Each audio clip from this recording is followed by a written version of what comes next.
Nous sommes aujourd'hui au Colegio Villemar del Carmen à Fontibón, qui a reçu le label France Éducation.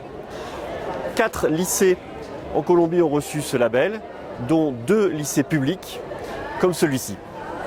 C'était un grand plaisir pour moi de partager ce moment avec la communauté éducative du lycée, avec les élèves bien sûr, qui nous ont fait des présentations en français très réussies, avec la secrétariat de l'éducation qui appuie ce programme et avec nos collègues et amis de l'Alliance française. Je voulais vraiment remercier le proviseur de ce collège, toute l'équipe enseignante, puisqu'il ne s'agit pas simplement des enseignants de français, mais également des autres enseignants qui enseignent en français leur matière. Remercier évidemment les élèves, pour lesquels c'est un engagement très important d'apprendre le français et de contribuer ainsi avec toute l'équipe éducative au multilinguisme.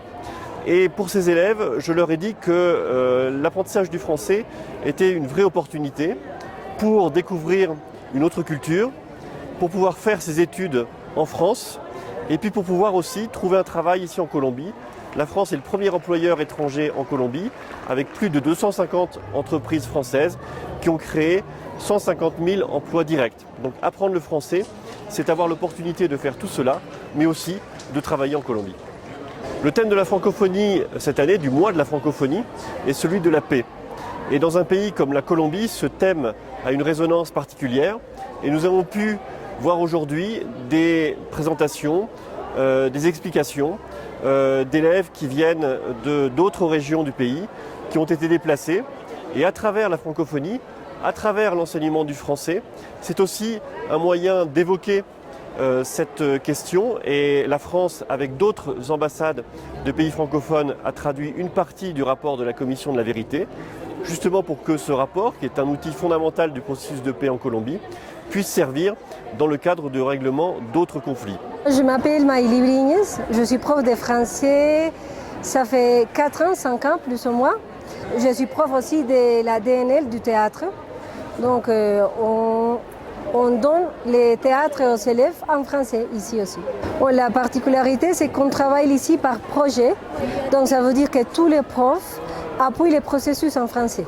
Donc on a aussi par exemple le prof de musique qui pratique les chansons avec nos élèves. Bon, les élèves ici adorent le français. Bon, de plus en plus, on a commencé à gagner de force ici.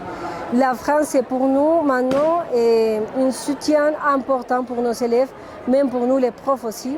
Et surtout avec tous les jumelages qu'on a commencé à créer avec les écoles de la France. Ça nous donne une autre perspective du monde et je crois que ça va commencer à augmenter rapidement. Je suis Haruko Ando, enchantée. J'ai 15 ans et je suis colombienne. C'est vraiment joli parce que je apprendrai des choses que tu peux dire, tu peux écrire et lire d'histoire de la France et d'autres pays, bien sûr. Il y a du français dans la Colombie. On a vu les pays qui parlent les français comme la langue principale ou la deuxième langue d'un pays. C'est que tu peux apprendre de l'histoire de pays. Commémoration à la francophonie. Je ne connais pas la France, mais la francophonie, c'est ici